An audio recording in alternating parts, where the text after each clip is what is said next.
Assalomu alaykum. Bugun 2-aprel 2025-yil gilos bog'imizda gullariga Jana Plus bilan ishlov beryapmiz. Birinchisida Floratona bilan ishlov berdik 3 kun burun. Bugun endi mana Jana Plus bilan ishlov beryapmiz.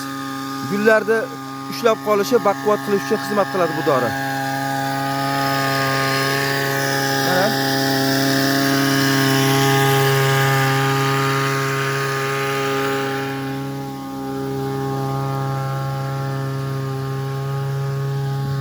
Mana texnikamiz.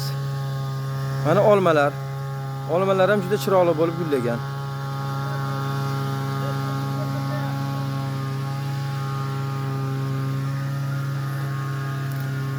Mana ukamiz Ibrohimjon sepish bilan shug'ullanyapti.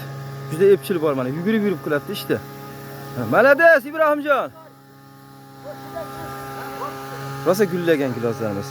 Yana bir 3-4 kundan keyin yana bir marta Jana Plus bilan ishlov berib beramiz.